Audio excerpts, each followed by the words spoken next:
Hello and welcome to the latest from Hearts Standard. My name is Joe Skate and I am joined by my colleague James Kearney. How's it going, James? I'm very well, thanks. Very well. How are you getting on? Yeah, it's good. It's been a manic day. So I apologise if I come across very echoey. It's the reason I am starting late is because I have just had my office floored and everything is out of the office except from my desk, my laptop, and a light. So it's yeah, it sounds very weird in here, but hopefully it doesn't come across too badly on the other end. No, I should be fine. I mean, it sounds a little bit echoey, but you'll be all right. You'll be fine. Cool. That's fine. That's fine. As the days go by, I'll start adding stuff. I'll start adding stuff to it, and hopefully it just soaks up the sound. But we're not here to talk about my acoustic problems. We are here to talk about Heart of Midlothian and other win for Heart of Midlothian. That is the. I should have had this written down, but that is how many wins? 1, 2, 3, 4, 5, 6, 7, 8, 9, 10, 11. 11 wins from the last 14 matches. 1, 2, 3, 4, 5, 6, 7, 8, 9 games on being 8 wins out of 9 in that run. I think it's over the last 15 games in the Premiership, only Rangers have picked up more points than Hearts. It is a truly remarkable run. I think it's the club's best run in the top flight since the 2010-2011 season, when I think we won 10 out of 11 games during a spell under Jim Jeffries and Billy Brown in the Premiership. So still a wee bit to go to match that, but we've got St Johnstone coming up this week. We'll discuss that on a video probably tomorrow. But today we are talking about the win over Dundee and also Lawrence Shankland, just waxing lyrical because we don't talk about him enough. But we'll get to Larry Shankland at the end and just kind of talk about his influence, just how good a season he is having within Scottish football context. We'll get to that, but we'll first start with talking about the win over Dundee. James, you and I were both there. You've rewatched the game. You've put up a piece on the site looking at the Hearts, the positive elements to Hearts attack and play. Obviously, we've spoken a lot about this season, where a lot of games you're just thinking laborious. I think you used the words laboured, and that's probably on the money. Laborious kind of attacking displays, but over the last few weeks, we started seeing real changes. What were the things that really stood out for you in that win at the weekend? I think first off, it was the fact that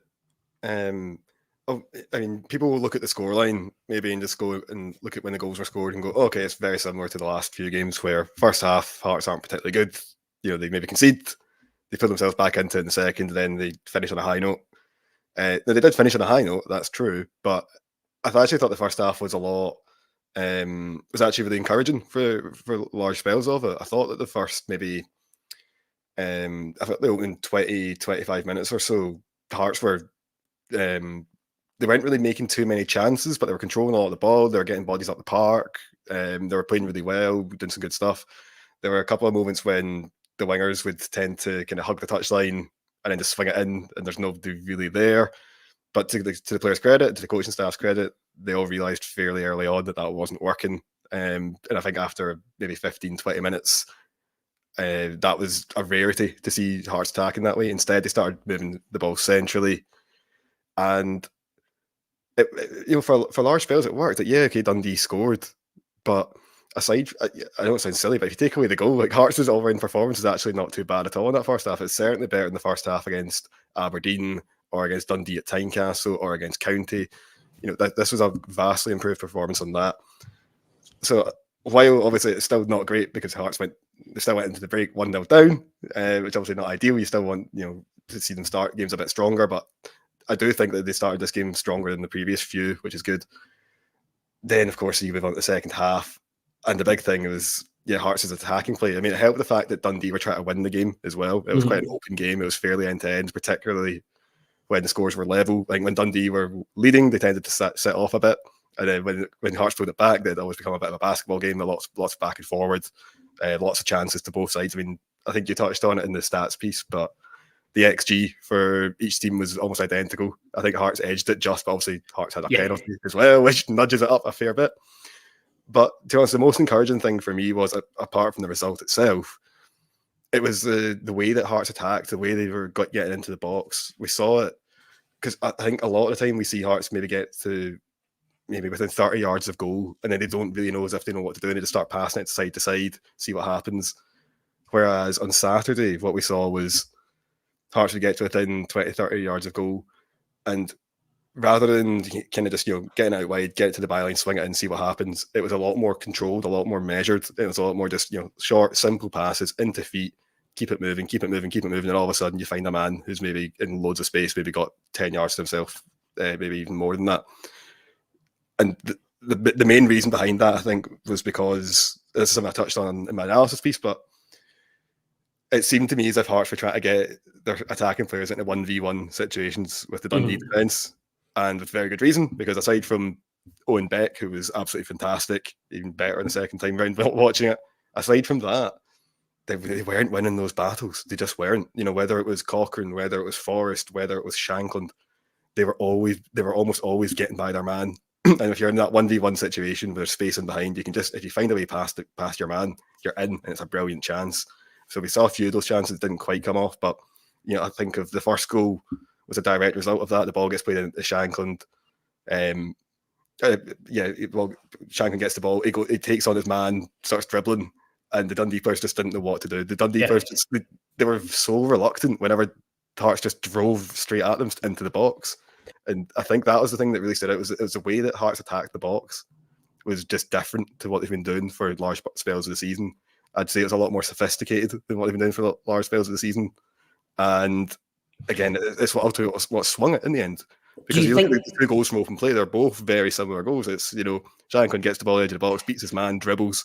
And the first one, Forrest nicks off him, scores. The second one, Shankland just, toes it into the bottom corner himself. So I think that was, you can see why they were trying to do it, because it clearly worked.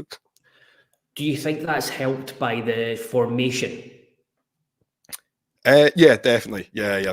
Because I think the way that Hearts were set up on Saturday, a big part of it was Cochrane was often drifting into midfield. Not always, like sometimes he was in that kind of left back slot where you'd expect him to be, but as soon as he pulled inside, Jordan McGee, who was the right wing back, he'd kind of get sucked over to try and deal with Cochrane, and then he'd leave Alan Forrest, or he'd mark Forrest, and then Cochrane's just unopposed. So there's that one point right at the end of the first half when Cochrane plays a 1-2 from basically just at the halfway line, and he gets through on goal, and then he forces a good stop from Trevor Carson. That could have easily been an equaliser. So again, those are the little moments again that Hearts fans, I know, have been crying out for them, because we talk a lot about the idea of a box-to-box midfielder, these line-breaking guys, and while I don't think we saw it regularly enough at the weekend, but there were a couple of instances where Cochrane was doing it when he dropped in midfield, when Neuenhoff was doing it when he dropped, and that's obviously something that everyone that thought that's why he's been signed, because he's going to do that, and we saw little glimpses of it again against Dundee there. So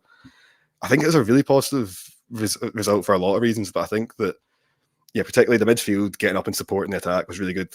I think the patience that Hearts showed in the final third when entering the box was really good. And of course, Shankland's hold-up play was just immense. I messaged you this yesterday when I was kind of digging through the stats and watching the game back, but on average, Shankland gets 8 touches in the opposition box per game. On Saturday, he got 17. So it's just that. And to be fair, 8 touches in the box for a striker is a lot in the Premiership. That's a really high number. And he got 16, which is just ludicrous. Because there was a lot of times when he'd be very deep, the ball would just, and again, rather than try to float it in towards the back post or whatever, maybe it would be Len Bakisa at right wing back, would just play the ball just straight to Shankland's feet. Shankland can hold it up and lets everyone get into the box. I thought that was like something again that we've probably not seen enough of. We know that Shankland is really good with his back to goal. He's really good at holding it up, but he's often doing that maybe 40, 50 yards from goal. This time he was doing it in Dundee's box, and it caused all sorts of havoc for them. I was going to say that I remember us speaking about this earlier on in the season, just about there was a number of times we'll look at games and it's like Shankland's been involved, but he's, like you said, he's been involved far too far away from the penalty box or where he's going to be dangerous. And the one that stands out for me is St Mirren game in Paisley earlier on in the season. Hearts lost 1-0. Shankland had probably about the only good chance he had over like a 7-8 game spell where he wasn't scoring. But he came away from that, it's like you're barely involved. If it was Shankland had 5 touches in the box, and then that was Liam Boyce was also playing, had 2. So there was, he had kind of just your other forward. It just kind of summed up the lack of something, just the nothingness in attack that Hearts had earlier on in the season. And again, it's good to see that 3, 4, 5 months down the line, improvements are being made. There's not the same issues that are creeping back up, that they're actually being worked on, and that's something that there's been a conscious effort to change. So that was a big one, and that's what you want. You want to fire the ball into Shankland's feet anywhere in and around the box, because you looked at what he did for the Forest goal, and even in the first half when he turned and fired a shot off the clip to outside of the post. Defenders are really scared to get too tight to him, because even though he's not the quickest, he's strong and he can hold players off and turn and score. But we'll come back to Shankland. We'll come back to Shankland later on in when we talk about him later on. But I just wanted to bring in a few elements from guys in the comments. You mentioned them in your piece. Graham says, great result and performance, and again showing we're never beaten. As much as all the credit goes to Shankland, I think Forrest is so underrated. And again, Forrest has just continued to grow and grow, and he's become a player that when we're choosing our predicted 11s ahead of a match, it's like you're almost like you're working out. You're kind of working back from Shankland and Forrest. Rather than just going, Forrest can play there. You're actually thinking, right, Forrest has got to start. He's got to that point now.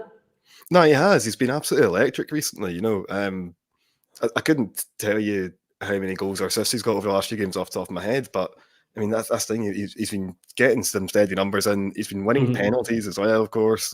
Again, as we saw in the Aberdeen game where he won the penalty.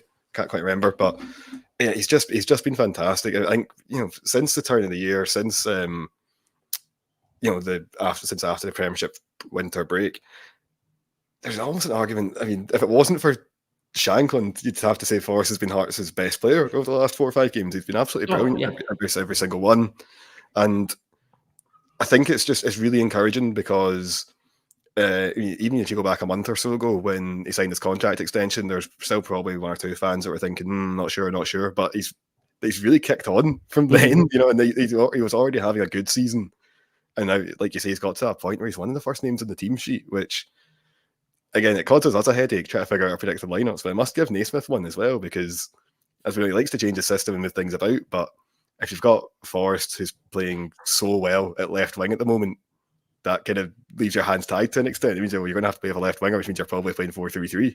Yeah, and that's it. And I think that's the good thing about Forrest is that if you go 3-5-2, I would probably play him up front with Shankland. I just think he's finally settled. I think he's grown into being a Hearts player. He's earned his contract deservedly, and you have to remember that these 2 players combined really well at United, so they understand each other's games.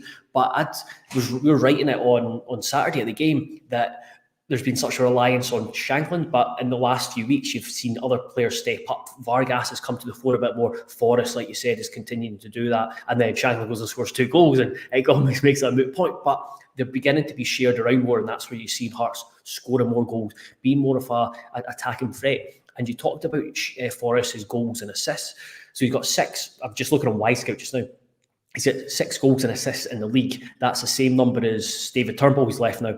Duke, Todd Cantwell, it's more than Martin Boyle, it's more than Dyson Maeda, so it's a good return, but it's something that I expected. I thought he could be a player when he signed from Livingston, having watched him and his impact at Livingston in the top flight, he could be a player that chips in with, you're looking between, in terms of goals and assists, kind of 12 to 15. I think he's got that potential there to maybe score 7, 8, 9 goals a season and then get an assist. But like you said, he's been much more involved. He's been much more productive. And again, the word I've always used with him this season is reliable.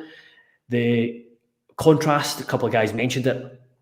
Gorgie Boy says, any thoughts on Oda? I didn't see what he brings. Graham thought Grant and Oda didn't have the best games. We'd be tempted to start Fraser and Fargas on Wednesday.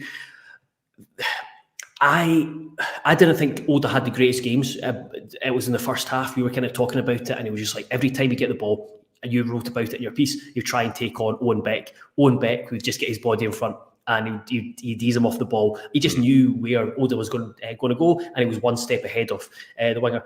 But then, reading your piece, he was more involved and started making better decisions as the game went on.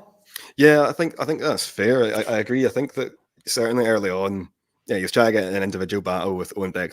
Basically, he was never going to win it, and indeed he didn't win it any time. I think Owen Beck wasn't, if I remember off the top of my head, I don't think he was dribbled past once. I don't think he lost a duel or anything like that. I think he was just winning that. But like you say though, as the game progressed, as the game wore on, first half, and then you see he was on the pitch till about the hour mark, I think, Oda, and you're right. It wasn't, getting the ball, driving forward, taking on players, getting balls in the box. That wasn't what he was doing, but he was getting in good positions and just moving the ball on. And like sometimes that's just, it's not very particularly exciting. It's not the most brilliant, exciting thing in the world to watch, but it's effective. Like he did it a couple of times where there's one point in the first half where he's charging forward, just plays it into Shankland.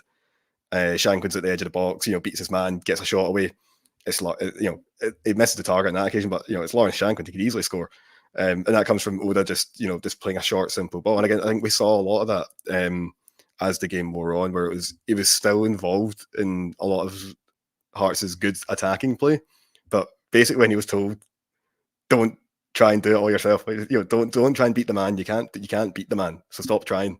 Instead of that, just work the ball inside and let us work over to the other side, and then we can be a bit more patient with it. So again, I think that, like we said before, I think he's got It's interesting. I think we say about him a lot, the fact that he's not direct enough, that he sometimes needs to just get down, take on his man, get down the line. But in Saturday there though, it was like one of those rare occasions where he started off doing that. Actually, it wasn't working, and he started doing the other stuff. It's okay, touch, hold it up, shift it on, and it worked really well. It was really important. And I think that's a big thing. Naismith talks about it a lot. He was a bit frustrated, I think probably the right word, in terms of the first half, was just the decision making, and I think that's a big thing. In the final third, he wants players to make better decisions, and the more that combination, like partnerships, develop within the front in the final third, I think you will find players will start making better decisions. I think we've started to see it over the last few weeks. Flipping to the defensive side, another thing that Graham brings up. I'm going to bring on kind of look at the team as a collective in a second, but another individual I think is probably worth speaking about is Toby Civic.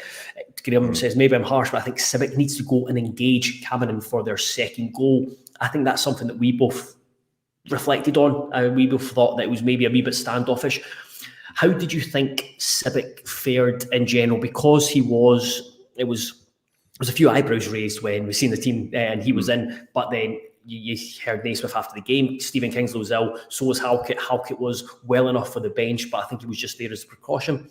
Civic, I thought he was maybe unsure with a couple of balls over his head, but he's got that pace to recover, so that was never an issue. But I just think with the Cameron goal, I just think sometimes you look at Civic and compare him to maybe Halkett. You compare him to Halkett, Kent, Kingsley, even to an extent, Rolls. He maybe just doesn't have that kind of defensive experience or like know-how where he's like first, just where his decision-making is not great. We talked about decision-making in the final third. Maybe his decision-making as a centre-back, he's been moved around a lot, isn't the best or what's required or up to the levels of his teammates. Well, what I would say though about Civic was that I think it's important to point out that on Saturday, all of Dundee's attacks were coming down the left-hand side. Like they clearly decided that Lembicky's son Civic, that's the weak point, that's what we're going to attack, and that they were constantly going down it. So you end up having a really busy afternoon, whether that be they're trying to lob balls in behind them or just in those wee spaces in between himself and Lembicky, or just, like we saw for the Leo Cameron goal, just driving at him and seeing what happens. You're right. I think for the second goal, he could probably use being a bit more aggressive. I think you're right. I think if you look at somebody like Frankie Kent or Craig Halkett, I don't think they back off like that. I think they probably do commit and charge in. But I do think that the other thing as well, though, is that actually in watching it back, I thought early on there were a couple of wee hairy moments from Civic, but actually as the game wore on, the game progressed, barring the second goal, I thought he was fine, to be honest. Yeah. I thought he was pretty solid. There were a couple of moments where in the first half early on where like there's one point when both himself and I can't remember who else. I'd assume Lembakisa were out kind of challenging for a ball with a Dundee player, and the Dundee player kind of skipped past them both and into the box. But I remember at the time kind of going like, oh God, here we go. Yeah. Watching the replay back, it was like, oh no, the Dundee player, he gets the break of the ball, it bounces off him. Like, okay, the Hearts players both go the same way, which isn't great, but you know, it's one of those things that's a bit unfortunate. But generally, as the game wore on, yeah, I thought he was very solid. He wasn't dribbled past the entire game, which is a lot more than Joe Shaughnessy can say, or that basically any of the Dundee defence can say. They had a hard time dealing with that, whereas Civic didn't. So I think that on the whole, I thought it was actually a pretty decent performance from him. Like, I think you're right. The second goal, you are looking at it, but the other thing to remember as well is that it was a quickly taken counter attack, and because Lembakisa was so far up the park, Civic's left guarding an absolutely enormous part of the park all by himself, which isn't easy. Yeah, could he do better? Of course he could, but should he have been in that position to begin with? Probably not. Yeah, I think that's a pretty fair assessment. I agree that over the course of the game, I thought he was absolutely fine. I don't think he didn't let the team down, and I do think it showed why I think some fans might have questioned why the team didn't move him on in January when offers came in. There were only loan offers. I think if it would only really be monetary offers that Hearts would want, but I just think he's a very useful player to have just because he's adaptability and he's quick. Just on that, but I'm going to quickly point this out because this is something I mentioned the other day when I think it was me and yourself, maybe me and Scott that were doing the podcast, but we're talking about Civic and whether he should have stayed or gone. And it's like, well, I think the example I used was, well, if Kingsley gets ill, then Hearts are in a lot of trouble. And then here we go, come Saturday, Kingsley's ill, and all of a sudden you've got one guy who can play left back in the whole squad, and you've got a back four where you're playing Civic, and Halkett's a bit ill as well, so he can't really play. So yeah, again, that's exactly why. That's Saturday. You're right. That's exactly why. It's because if Kingsley in particular gets injured or is ill or suspended or whatever, especially while the Asian Cup's going on, then yeah, that's a big problem. Although we should say that of course Australia have been papped out the Asian Cup, so yes, we expect Kai Rose and Natty Atkinson back. When do we expect them back? Actually, yes. So I was just going to say, Daniel asks, will Kai Rose and Nathaniel Atkinson be available? I'm not. I would be surprised if they were brought back in for the St Johnstone game. I know they got knocked out they got knocked out on Friday, so it's a fair bit of time to come back and adapt. It seems like awfully quick turnaround. Like possibly, I guess if you were in a bind and you had to, but I would think that's maybe rushing it a wee bit. Yeah, especially when you look at how well Lembakisa's adapted and fit into the squad and what he brings to the team, and then Kai Rose, if Stephen Kingsley's fit or for the game on Wednesday, or he's recovered from his illness, then you don't have to rush them back. But to get to be able to answer that fully, we'll find out tomorrow because we'll speak to Stephen Naismith at the pre-match press conference. The last thing I kind of wanted to talk about from the game, I think, if there's anything else off the top of the head, I'll bring up. But George Eggles says these games that have been lost with Nielsen, Levine, etc. And I think it's a good point because it's something that I've heard a lot of fans talk about when I've talked about it with my mates. Is like these are games that Hearts would have just going behind, especially away from home, would have lost previously. The ability to win points or win games from losing possessions has been really, really encouraging, and I definitely feel like there's been. Slowly but surely, there's been a mentality switch, and I do feel that I think I've talked about it before. That Aberdeen game where we lost from 1-0 up, and it was almost like that was the final straw. It's like draw the line under it. That doesn't happen again. And I think you've seen that Hearts are one of the best teams in the league at defending leads. I was looking at it yesterday in terms of how many times they've went ahead. I think they've only lost points from 3 times from winning possessions, and they've been ahead like 17 times. And now Hearts are starting to win points from losing possessions. And definitely off the top of my head, by the way, sorry, Ibrox getting beat 2-1, Pittodrie in December getting beat 2-1, and then the 2-2 derby at Tynecastle, the first one. for winning positions that they've chucked away. Yes, yeah, I think it's Hibs, Rangers, and Aberdeen. I think I'm sure those were the three. And now you started to see the other side of Hearts, and it definitely feels like there's a really, really good team spirit. There's a really good togetherness, and there's just it's trending in the right way. No, definitely. You know, like I think that right now it's hard to look at this team and be too unhappy about much of it. To be honest, they're getting results. The defense has improved, and okay, yeah, there's been a few dodgy goals maybe over the last couple of weeks that Naismith won't be particularly happy about, but. Look over the course of the season, it's been a huge improvement. Similar to the away form again, massive upturn there, absolutely monumental upturn there. To be honest, the only thing you could maybe say was like, they could really be scoring a few more goals. Or Shankland team seems to score a lot of them. But then you look at even over the past 3-4 games or so, and we've had we waited all season to see Hearts score 3 goals in a league game. It's now happened 3 of the last 4 matches. That's 2 of the last 3. 3 of the last 4? No. 2 of the last 3. Oh, 2 of the last 3, of course. Oh, sorry, I'm getting mixed up with counting. Apologies, that's 2, wasn't it? Don't worry, I changed it in your article before it went out. Thank you. Oh, yeah, they've done it twice now. That's something at least. Yeah. That's something. And like you mentioned earlier as well, it's like the goals have been starting to get spread around a wee bit. You've seen like the likes of Vargas and Forrest chipping in the goals as well. So on the whole, I think it's I think that the one kind of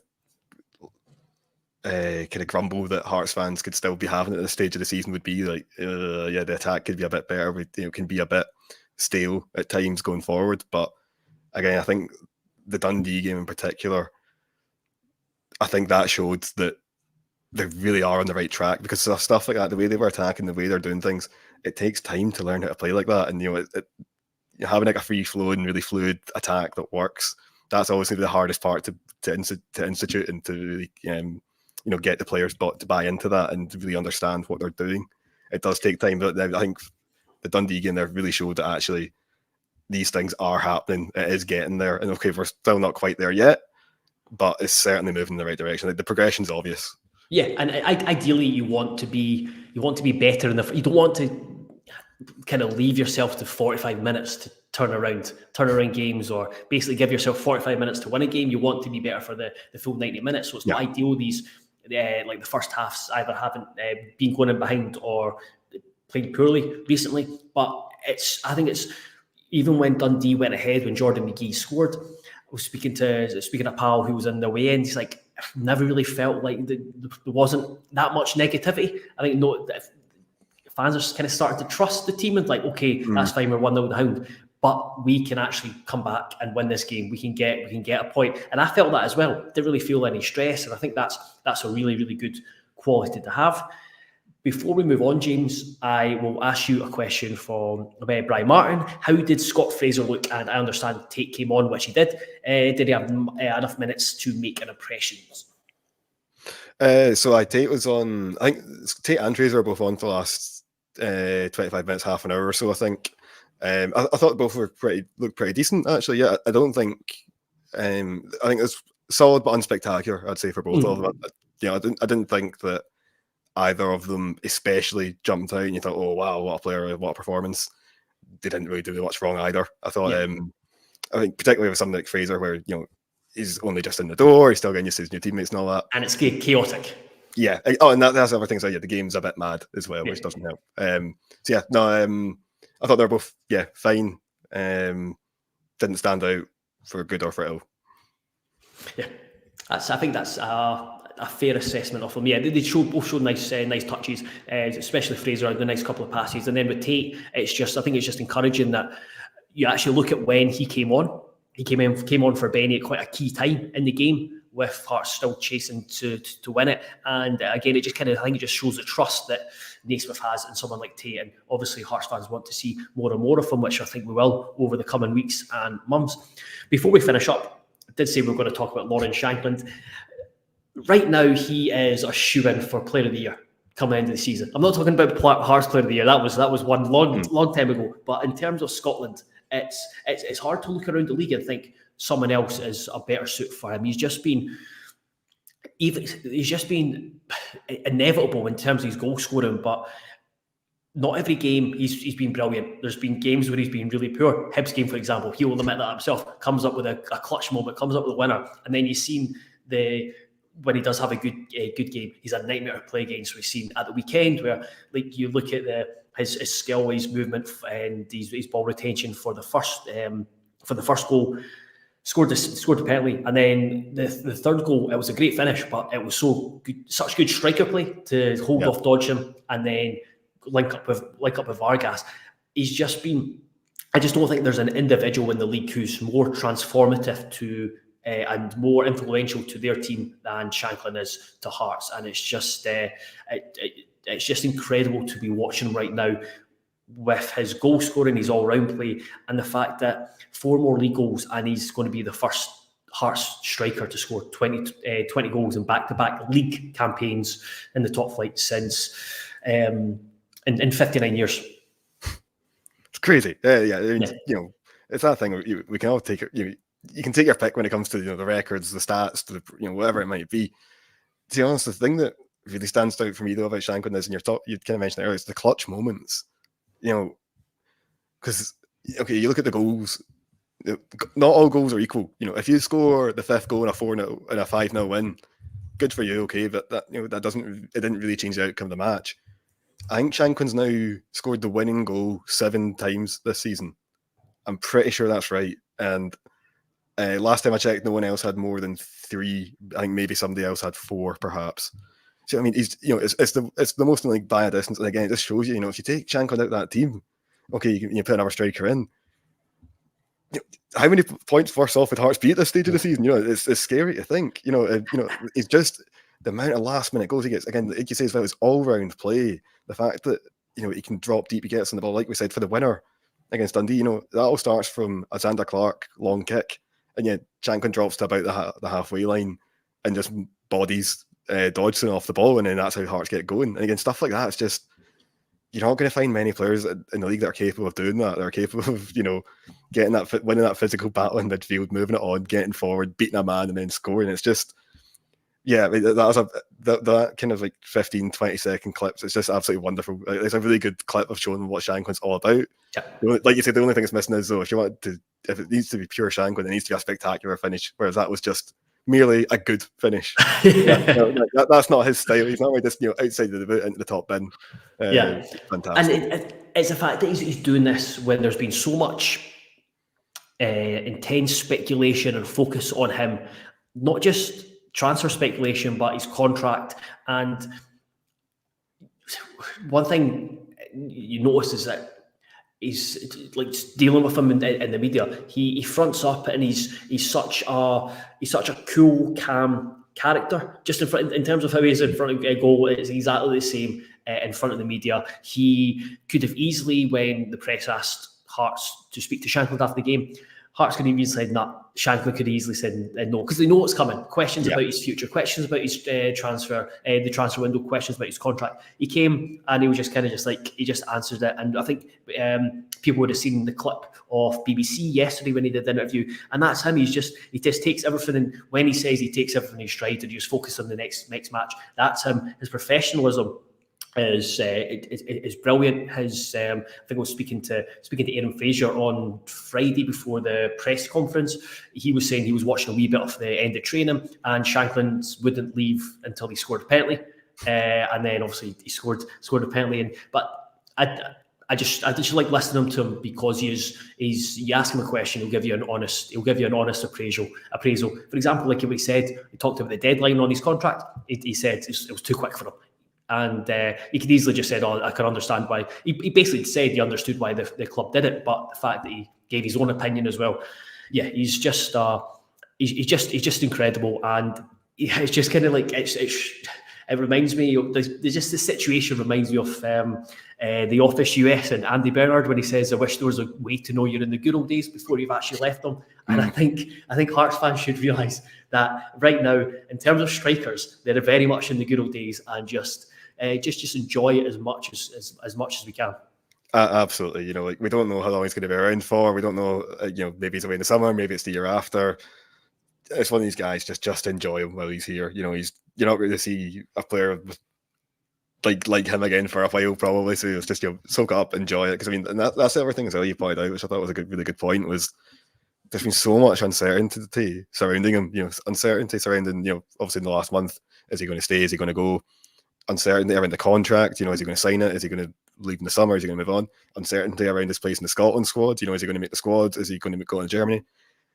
So I think that when you add all that in, but you still see him producing constantly, week in, week out, and like you say, even if he's having a bad game, still popping up big, huge moments that turn the games. Yeah, it's just he's got. If he keeps this up between now and the end of the season, he has to be player of the year. He has to. Again, he's just been absolutely magnificent. And it just seems that every week he's just finding a new way to impress us all. I don't know what else to say. I know we do this every week, but I don't know what we're going to keep. We're going to eventually run out of things to say about the guy, aren't we? I know. There's so I've got a question for you. There is 14 before we finish up. There's 14 league games left. Do you think he can get to 30 goals in the league alone? Absolutely. Yeah. You reckon he can go a goal a game between now and the end of the season? I think he can do it. Yeah, I think he absolutely can. I mean, he's basically been doing that since October anyway. Yeah. He had that rough start at the start of the season. The only thing to keep in mind, of course, is the fact that the final 5 games are against a split. So, it's the standard of opposition is higher over the run-in. But at the same time, at the moment, I would back him to be honest, I would back him to do it. Like, right now, he looks as if as long as he keeps fit, it's hard to see anyone stopping him at the moment. He's just been brilliant, absolutely brilliant.